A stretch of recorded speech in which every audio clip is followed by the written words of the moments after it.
मैं सनम एजाज और आप देख रहे हैं वॉइस टेलीविजन उर्दू। प्रोग्राम है मुद्दा और मुद्दे के दौरान हम आवाम के कुछ मामलात मसाइल को सामने रखते हैं, सियासत पर भी बहस करने की कोशिश करते हैं, तजिया भी करते हैं और तजिए के साथ साथ ज़मीनी हक़ाइक़ क्या हैं उनसे भी आपको बाखबर करते हैं। तो आज का मुद्दे पे आने से पहले मैं एक ज़रूरी इत्तला देना चाहूँगा। मुझे बहुत सी टेलीफोन कॉल्स आ रही थी। हमारे जो कुछ लोग हैं जो जूनियर स्टाफ नर्स है उसके जो पोस्ट हैं श्रीनगर के मेडिकल कॉलेज, जो बारामूला के मेडिकल कॉलेज ने जो निकाले हैं, हंदवाड़ा मेडिकल कॉलेज ने लगभग जो हमें बच्चों ने फ़ोन करके बताया, बहुत से बच्चों ने, उनने बताया कि करीबन 50 पोस्ट से श्रीनगर मेडिकल कॉलेज के और उसके लिए 6000 के करीब एप्लीकेशन आ चुकी हैं। 60,000 के करीब, माफ़ कीजिएगा, 60,000 के करीब, इधर 6000 या 60,000 में, और 57 पोस्ट हैं जो यहाँ के हंदवाड़ा के मेडिकल कॉलेज के हैं, वहाँ के लिए 7,000, जो 6,000 श्रीनगर के लिए, हंदवाड़ा के लिए 7,000 के करीब आपकी। लेकिन इनका एग्ज़ाम जो है 4 अगस्त को रखा गया है दोनों जगहों का। इस हवाले से उनका कहना था कि उन्होंने दोनों जगहों के लिए अप्लाई भी किया हुआ है और चूँकि एक ही दिन ये एग्ज़ाम एक ही टाइम पर रखा गया है तो दोनों जगहों पे ये एस्पिरेंट जो हैं ये नहीं पहुंच सकते हैं। तो उन्होंने हमारे ज़रिए गुजारिश की थी श्रीनगर के प्रिंसिपल मेडिकल कॉलेज से, उसके साथ साथ उन्होंने जो हमारे हंदवाड़ा के मेडिकल कॉलेज के प्रिंसिपल है उनसे, और साथ साथ में कमिश्नर सेक्रेटरी आबिद रशीद, उन तक ये बात पहुँचाई जाए। हमने कोशिश की थी कि हम आबिद रशीद साहब तक बात पहुँचाएँ, अगर हमने प्रिंसिपल की नोट्स में लाया है। उनका दो ही मुद्दे थे। मुद्दा एक ये था उनका कि या तो एग्जाम अलग अलग डेट पे किया जाए या फिर एक ही दिन एग्जाम लिया जाए, एक ही जगह पे एग्जाम लिया जाए, तो उसी को कैडर किया जाए, उसी जो मेरिट होगा उसी को कंसिडर किया जाए दोनों पोस्ट के लिए। यानी चूंकि एक ही एग्जाम है, दोनों एक ही मामले के हैं, डिपार्टमेंट भी एक ही है, कोई ऐसा इधर उधर का है नहीं कि एक एग्रीकल्चर और दूसरा हॉर्टिकल्चर हो। ये दोनों मेडिकल कॉलेज का स्वीट कॉलेज से हैं उनके। ये तो या तो उनका था कि या तो अलग अलग डेट्स पे एग्जाम किया जा सके ताकि सभी बच्चे जो हैं वो वहाँ पे एब्जॉर्ब हो सकें, वहाँ एग्जाम दे सकें, एग्जाम दे सकें, या फिर एक ही एग्जाम को कंसिडर किया जाए। अगर मेडिकल कॉलेज श्रीनगर में एग्जाम लेना है तो वहीं पे लेके उसी को करें। तो हमने कोशिश की थी, हमने एडमिनिस्ट्रेटर जो हैं हॉस्पिटल एडमिनिस्ट्रेशन के हकाक साहब उन तक ये बात पहुँचाई है। आबिद रशीद साहब से हमारी बात नहीं हो सकी और उन्होंने यकीन दिलाया है कि वो इस मामले को आगे टेकअप करेंगे। कल वो मेडिकल कॉलेज प्रिंसिपल से भी बात करेंगे, हुकाम से बात करेंगे।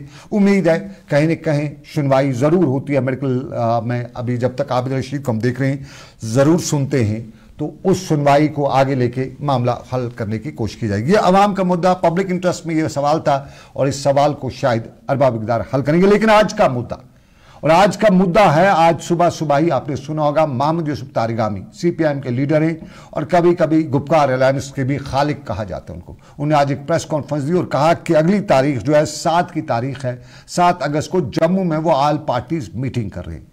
इस ऑल पार्टीज मीटिंग में सभी जमातों को बुलाया जाएगा और बुलाए जाने का मुद्दा मकसद, इस ऑल पार्टीज मीटिंग का मुद्दा और मकसद यही है, उनके बकौल, उनके अल्फाज के मुताबिक, एक तो जम्मू कश्मीर को जो पहले ही डिसएम्पावर किया गया था उनके अल्फाज के मुताबिक, और जो रिऑर्गनाइजेशन एक्ट के होते हुए जो कानून रह गए थे उनके अल्फाज के मुताबिक, उनके बीच में अब याद पड़ा और एक और कानून परसों बना दिया और जम्मू कश्मीर के असम्बली मेंबरान के, यहाँ के चीफ मिनिस्टर के, या दूसरे लोगों के जिनको जो पब्लिक के नुमाइंदे होंगे, जो अवाम के सिलेक्टेड नुमाइंदे होंगे, इलेक्टेड नुमाइंदे होंगे, उनको इग्नोर करके, उनके पावर्स, उनको डिसएम्पावर करके सीधा जम्मू कश्मीर के लेफ्टिनेंट गवर्नर को पावर्स दिए गए हैं और इलेक्टेड के बजाय सिलेक्टेड लोगों को पावर दिए गए हैं, जो कि डेमोक्रेसी में नहीं है। दूसरा उनका पॉइंट था कि पहली बार ऐसा हुआ कि जम्मू कश्मीर की पुलिस को बजट जो है वो बजट में अलग से बजट रखा गया है और डायरेक्ट कंट्रोल जो है वो दिल्ली ने अपने हाथ में रखा है। साफ जाहिर है उनका कहना था कि ठीक है, अगर बजट भी अलग जम्मू कश्मीर पुलिस के लिए रख ही लेना था, लेकिन कहीं न कहीं वो बजट एलोकेट करके जम्मू कश्मीर के सरकार को वो बजट दिया जाना चाहिए। तो उनको बताना था कि ये बजट जो है सीधा तौर पुलिस पे खर्च करना है, इधर उधर कहीं खर्च नहीं करना है। कहीं न कहीं डायरेक्ट कंट्रोल जो है जम्मू कश्मीर का दिल्ली ने अपने हाथ में लिया हुआ है। इसको लेके वो ऑल पार्टीज मीटिंग कर रहे हैं ताकि अपने आगे का लाहेअमल तैयार किया जा सके। और इस ऑल पार्टीज मीटिंग में उनके अल्फाज के मुताबिक सभी जमातों को दावत दी गई है, अपनी पार्टी को दावत दी गई है, पीपल्स कॉन्फ्रेंस को दावत दी गई है, डॉक्टर फारूक अब्दुल्ला से कंसल्टेशन हो चुकी है, महबूबा मुफ्ती से भी बात की गई है और सभी लोगों से बात करने के बाद ये बनी है। ये तस्वीर जो है ये माजी की तारीख की है, ये गुपकार अलायंस की तारीख की है।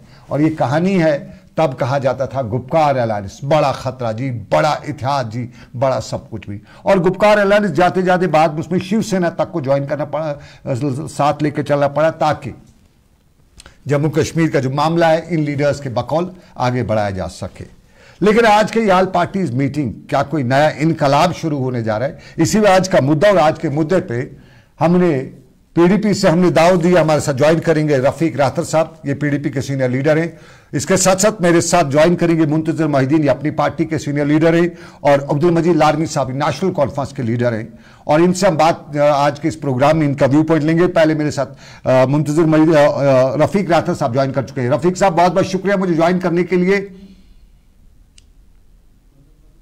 रफीक साहब, ऑल पार्टीज मीटिंग होने जा रही है, जरा हमें बताएंगे, आप जब ज्वाइन करेंगे उस पार्टी में साफ जाहिर है ये कहीं ना कहीं गुपकार अलायंस के तरह के एक और शायद अलायंस बनता जा रहा है, तो आप ज्वाइन करेंगे तो क्या मुद्दा रहेगा आपकी पार्टी का?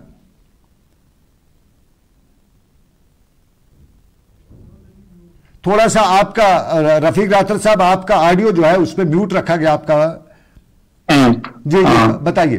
तो मैं गुजारिश कर रहा था कि अभी हमारी तरफ से ये कंफर्मेशन नहीं है कि हम उसमें जा रहे हैं, क्योंकि हमारी एंटायर लीडरशिप कल का जो हमें प्रोग्राम है 28 को हम यौम तासीस मनाते हैं, उस सिलसिले में क्योंकि 28 को संडे है और यहाँ पर संडे मार्केट के हवाले से मैडम का ये फरमान था कि जहां पर वहां पर कुछ लोग बिजनेस करते हैं, संडे को बड़ा रश रहता है, इसलिए हमने कल 27 को उसको फाइनल किया है। तो इस सिलसिले में सारी एंटायर लीडरशिप बशमूल हमारी सदर प्रोग्राम के हवाले से बड़ी बिजी है। तो मेरे अभी इस पर ना कभी कोई विचार हुआ है, ना ही इस पर कोई बहस तमीज हुई है, नहीं अभी फैसला हुआ है कि हम इसमें जा रहे हैं या नहीं जा रहे हैं।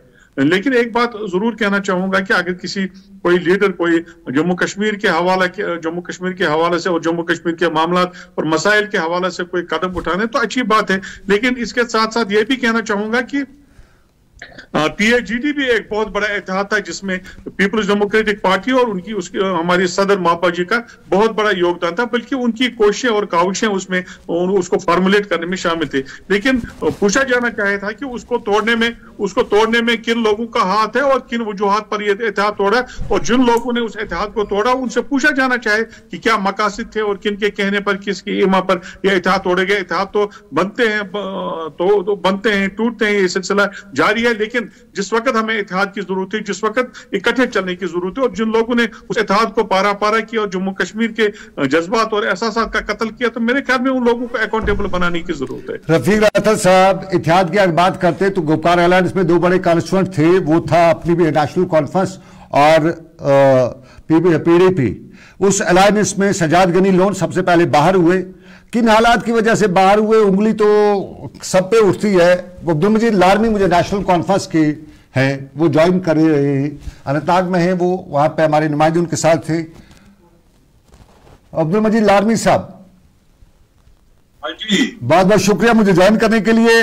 गुपकार अलायंस के बाद अब ये अलायंस बनता है या क्या बनता है? ऑल पार्टीज मीटिंग हो रही है 7 तारीख को, 7 अगस्त को नेशनल कॉन्फ्रेंस के फारूक अब्दुल्ला साहब से मुलाकात हुई है, तारिगामी साहब ने उनसे मशवरे के बाद की है। इस मीटिंग में क्या कुछ करेंगे आप? पिछले गुपकार अलायंस में तो हमने देखा, आवाम ने देखा क्या कुछ हुआ।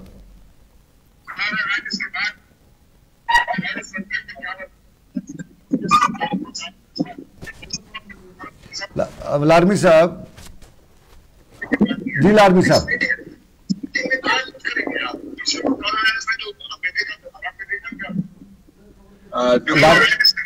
सनम एजाज साहब, मैं आपका शुक्रिया अदा करना चाहूंगा। आपने लारमी साहब आप फेसबुक को बंद करें। लारमी साहब आप फेसबुक पे हमें देख रहे हैं, उसको बंद करें। टीवी वगैरह आपके सामने चल रहे हैं, उसको बंद करें। आप सीधा बराह रास्त इस वक्त तक जी लारमी साहब। ऑल पार्टी जो मीटिंग हो रही है इंशाअल्लाह रहमान 7 अगस्त को फारूक साहब की तारिगामी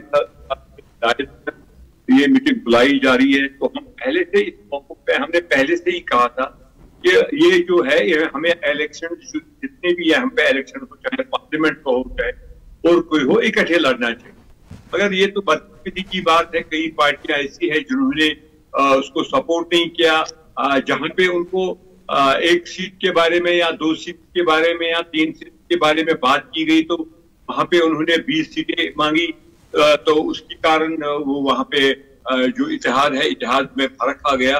तो मुझे लगता है कि फारूक साहब की जो नीयत है इसके बारे में, पीएचडी के बारे में जो गुपकार एलायंस बना था या ऑल पार्टी मीटिंग जिसमें जम्मू की भी पार्टीज हैं, तो सबके साथ बात करके इकट्ठे सिर्फ जंग जो है, हमारा जो जंग है, हम बीजेपी के खिलाफ जो उन्होंने यहाँ पे कवानीन बनवाए, जो उन्होंने अभी हाल ही में उन्होंने रियासत में अमेंडमेंट की कि यहाँ पे जो पावर्स थे वो चीफ मिनिस्टर के पावर्स को डाइवर्ट करना चाहते हैं एलजी के।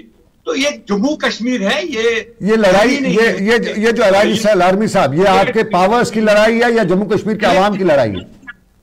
पहले इसको डिग्रेड किया गया, पहले तो इसको स्टेट से यूटी बनाया गया, अब ये कानून बनाने जा रहे हैं। कल का पता नहीं चलता है कि कौन से कानून ये बनाएंगे, और हम इसको किसी भी हाल में इसको कामयाब नहीं होने देंगे। तो हम चाहते हैं कि अगर सारी पार्टियां आए, मिलकर इलेक्शन लड़े, जिस तरीके से आज अल्ताफ बुखारी साहब भी कह रहे हैं, और मुझे लगता है कि गुलाम नबी आजाद साहब और सजाद गनी लोन साहब भी उसी लाइन पर अब आ गए। हम उनको वेलकम करते हैं कि अगर वो भी एक ही बात बताएंगे तो कश्मीर के हित की बात करेंगे। तो आज देखो जिस तरीके से हमारे मेंबर पार्लियामेंट मियां अल्ताफ साहब ने पार्लियामेंट में बोला कि अगर कोई किसी को बिजली फीस बकाया है उसको एफआईआर काटा जाता है, उस पर कितना जुल्म। बिजली तो है कहीं नहीं, यहाँ पे बेरोजगारी, महंगाई का अरूज पर है, और उसके बारे में हमें सोचना चाहिए, इकट्ठे सोचना चाहिए। जम्मू कश्मीर के लोगों को सोचना चाहिए इसके कि हम कहां पे पहुंचे। आज हालात ये है, मैं ईमानदारी से कहूंगा आपको, कल मुझे एक लड़का मिला, वो एमफिल किया हुआ था, उसने और भी कोई एमटेक डिग्री की थी, वो मुझे कह रहा कि मुझे कहीं पे ड्राइवरी की नौकरी दिलाओ। ये हाल है हमारे जम्मू कश्मीर का। मैं इसके लिए किसी और को क्यों जिम्मेदार ठहराना, कि बेरोजगारी के लिए हम किसी और को क्यों जिम्मेदार ठहराएं? आपने इतिहाद की बात की, लारमी साहब के साथ, इंडस्ट्रियलिस्ट के साथ या किसी और लारमी साहब मुद्दे पे आइएगा, जरा मुद्दे पे आते हैं लारमी साहब करके रखा है। लारमी साहब मुद्दे पे आते हैं, पॉइंट पे आते हैं, जरा पॉइंट सुनिए ना, पॉइंट तो सुनिए। तबाह करके रखा है, और इंशाल्लाह रहमान मैं दावे के साथ कहूंगा कि उनको वो याद लारमी साहब लोग को सता रहे, उनको तंग किया जाए। लारमी साहब मेरे साथ मुंतजर ये बैठे, रफीक रातर मेरे साथ बैठे हैं। लारमी साहब सुनिएगा ना, लारमी साहब जरा सुनिए लारमी साहब, यहां का भी सुनिए ना। लारमी साहब जरा सुनिए जरा, लारमी साहब आप जरा सुनिए लारमी साहब, आप सुन नहीं रहे, आप सुनिए ना लारमी साहब, जरा इधर का भी सुनिए, सवाल सुनिए जरा, आप भी का नहीं सुनने ना, सवाल सुनिए। लारमी साहब एक सवाल है, आपने पार्लियामेंट का इलेक्शन अलग अलग लड़ा, आखिरकार आपके उमर अब्दुल्ला साहब हार गए। अगर आप पीडीपी को तब एक सीट दे ही देते तो कम से कम कहीं आपका 2 सीटें ऐसे भी आ जाती है, एक पीडीपी ले ही जाती, कौन सा फर्क पड़ता? आपने तब हरदर्मी की, हम कोई सीट नहीं देंगे, पीडीपी का बेस नहीं है, तो वो तो बड़ा हमने नहीं की, वो तब पीडीपी ने की। उन्होंने शुरुआत मुखालिफत की, जो वहीद परा है, जो खुद ये महबूबा मुफ्ती साहिबा है, उसने तब से पहले हमारे खिलाफ बोलना शुरू किया। उन्होंने हमेशा 87 की बात की, हम कैसे बर्दाश्त करेंगे? 87 में अगर जिम्मेदार है मुफ्ती मोहम्मद सईद है। राथर साहब 87 आपने शुरू किया था, आपने राथर साहब, ये लारमी साहब बता रहे हैं। मुझे लारमी साहब अभी फरमा रहे थे कि हम बीजेपी के खिलाफ है, बीजेपी की पॉलिसीज के खिलाफ है, बीजेपी को यहाँ टिकने नहीं देंगे, बीजेपी को यहाँ से भगाएंगे। लेकिन इसके लिए मुझे रास्ता बताएं। रास्ता एक ही था, पीएचडी में से इत्तेहाद था, जम्मू कश्मीर की जितनी भी लाइक माइंडेड पार्टीज थी और जो प्रो पीपल पार्टीज थी, उन्होंने एक इत्तेहाद बनाए थे पीएचडी के नाम पर, जो बेहतरीन तरीका था और वसीला था आपके पास बीजेपी को यहां से हटाने का। लेकिन जब एन वक्त आया, जब डिलीवर करने का मौका आया, तो उस वक्त हस्बे मामूल नेशनल कॉन्फ्रेंस ने आइन टाइन शाइन करके उसको गोल कर दिया है। और मैं आपको याद दिलाऊं, जो पहला बयान आ गया PIGT के खिलाफ और पीपल्स डेमोक्रेटिक पार्टी के खिलाफ वो मुजीद लारमी साहब का था, और दूसरा बयान जस्टिस मसूदी साहब का था। तो इन्होंने शुरुआत की PIGT को तोड़ने की, उसके बाद यहां कहीं रिएक्शन हुई होगी। लेकिन इनको याद दिलाऊं ये कि शुरुआत नेशनल कॉन्फ्रेंस ने की, शुरुआत मेरे मोहतरम और मुकरम लारमी साहब ने की, जस्टिस मसूदी साहब ने की। उसके बाद रिएक्शन में क्या क्या हुआ, लेकिन इनने पहले ही मन बनाया था कि किसी भी सूरत में PIGT को चलना नहीं है। और दूसरी बात मैं बार बार कहना चाहता हूं कि कौम इनसे पूछना चाहती है कि इनने किसकी ईमा पर, किसके इशारों पर, किसकी डिक्टेशन में आकर PIGT के इत्तेहाद को तोड़ा और लोगों के सुनिए, तो उसका जवाब देना चाहिए ना नेशनल कॉन्फ्रेंस को। जवाब दे रहे हैं आपको, लोग पूछ रहे हैं इनसे, लालमी साहब जवाब दे रहे हैं आपको। जूनियर रफीक बात नहीं है, जब ये 87 की बात कर रहे हैं तो हम 96 सुनिए, आप जवाब तो सुनिए। 96 किस मुद्दे पर इन्हें इलेक्शन लड़ा है, तो आप इनको बताइए। आपने 47 में इलाज किया, उसके बाद 22 साल तक माजराई शुमारी चलाई। 75 का अकार्ड किसने किया, फिर 87 किसने किया? सुनिए, आप सुनिए, मुद्दे पे आ जाइए। के साथ धोखा किसने किया? तो ये एक इनकी हिस्ट्री रही है, हिस्ट्री ऑफ बिट्रेयल। तो ये क्या दर्ज देंगे लोगों को और क्या उनको रिप्रेजेंट करेंगे? लालमी साहब, इसको दे दूं मैं, आपने सवाल किया, जवाब सुनो। सुनिए,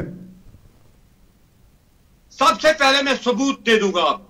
सबसे पहले जो स्टार्ट किया अनंतनाग में, डॉक्टर महबूब बेग ने एक जलसा यहाँ पे किया था, कंडक्ट किया यहाँ पे खनाबल डाग। वहां पे एक गाना चलाया गया डॉक्टर महबूब बेग के सामने।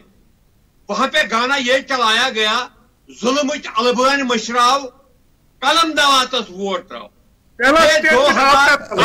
साहब सुनिए, इसका पहला स्टेटमेंट आपका था, सबसे पहले आपने शुरुआत की।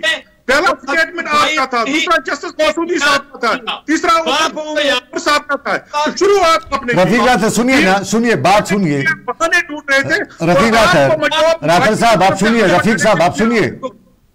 महबूब के उस जलसा का सबूत दे दूंगा आपको मैं, आपको सबूत दे दूंगा।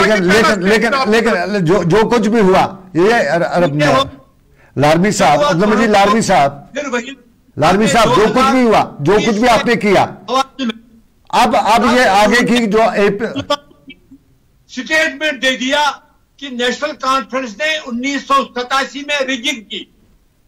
तो जब उसने बोला तो फिर मैंने उसको जवाब दिया कि ये तो हकीकत है, ये तो कर रहे हैं, ये तो एक तारीखी हकीकत है। आप सुनने का मादा रखिए ना, आप दिल बड़ा करिए कि ये सुनने नहीं, ये हकीकत है, ये हकीकत तलख है, तलख हकीकत है, लेकिन आपको सुननी पड़ेगी। क्योंकि आप लोगों के 87 की वजह से हमने 1.5 लाख नौजवानों को मरकुज़दारों में पहुंचाया, 1.5 लाख नौजवान हमारे शहीद हो चुके हैं। ये आपकी 87 की देन है कौम को, तो आपको सुनना चाहिए ना, आपको दिल बड़ा रखना चाहिए ना। ये हकीकत है ना, ये तारीखी हकीकत है ना, ये तलख हकीकत है, लेकिन हकीकत है ना।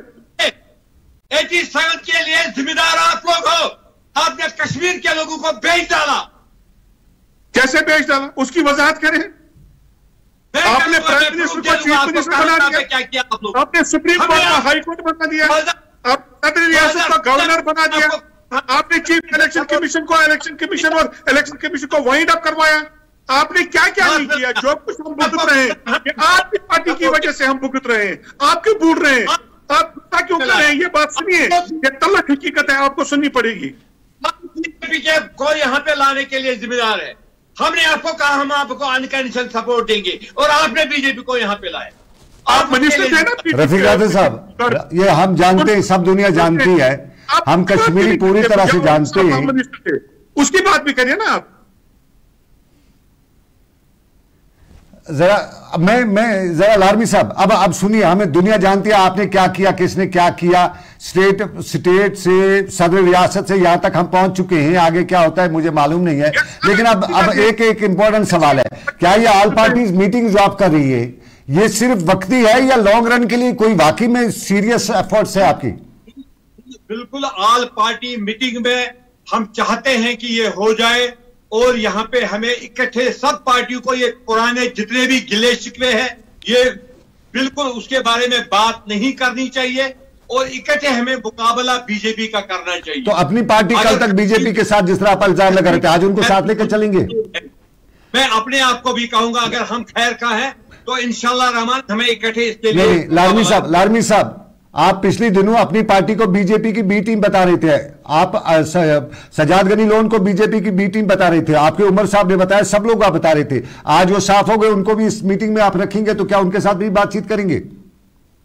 मैं तो देखो ये तो लीडरशिप की बात नहीं, लीडरशिप तक बात तो पहुंचानी है ना। लीडरशिप कल एक बात कहेगी, आज दूसरी बात कहेगी। जो हम कहते थे आज वो भी यही कह रहे हैं। अब उनको पता चला कि हमें वहां पे मिला कुछ नहीं। जो ए टीम बी टीम जितने भी टीम थे बीजेपी के, आज उनको भी पता चला कि हमें मिला कुछ नहीं। अगर वो भी यही बात कहे कि हमारे साथ मिल जाए तो अच्छी बात है। नहीं, जो कल आप बता रहे थे वो गलत है या आज जो करने जा रहे हैं ये गलत होगा? सवाल है फिर तो आप कल उन्हें गलत बता किया वो गलत था, अगर ये आज सही करने जा रहे हैं तो ये ठीक है। आप अपनी पीडीपी के लोग क्या इस मीटिंग में जाएंगे? जाना चाहिए पीडीपी को, जिस पार्टी को आपने परसों बताया कि वो पहले माफी मांगे। रफीक मैंने आपसे पहले ही कहा कि चूंकि हमारी सारी कयादत कल के प्रोग्राम के जाना चाहिए, मान लिया ये 7 तारीख को है, लेकिन कल जाना चाहिए। 7 तारीख को मीटिंग है, जाना चाहिए पीडीपी को। कयादत इस पर बैठेगी और फैसला ले लेगी। अगर वो मुनासिब समझेगी इसमें जाना तो पार्टी इसमें जाएगी। क्या ये मुनासिब है? आप कल कहते हैं उनको माफी मांगो।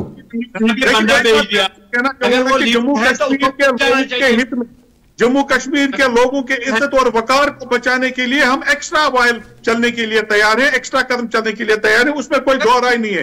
देखिए पीपल्स डेमोक्रेटिक पार्टी का रोज अव्वल से ही जब से आर्टिकल एब्रोगेट हुआ तब से आज तक आपको पता है कि कभी पीपल्स डेमोक्रेटिक पार्टी वाहिद पार्टी है, हमारी प्रेसिडेंट महबूबा जी वाहिद लीडर ने जम्मू कश्मीर के जिन्होंने आवाज उठाई और जोरदार तरीके से आवाज उठाई। यही वजह है कि हम उसका उस अताब और जो अजाब हम पर नाजिल है वो उसी की वजह से, चूंकि हमने हकीकत की है, हकीकत कही है, हमने कभी इसको तस्लीम नहीं किया जो कुछ हमारे साथ हुआ। और जो लारमी साहब का फाइनल वर्ड, मेरे पास 2 मिनट बचे हैं, एक मिनट बचा है, लारमी साहब का फाइनल वर्ड लेना चाहूंगा। लारमी साहब इस ऑल पार्टी मीटिंग के हवाले से क्या कहेंगे आप? सही कदम है या कि फिलहाल ये वही है, खाया पिया कुछ नहीं, गिलास थोड़ा बारह नहीं?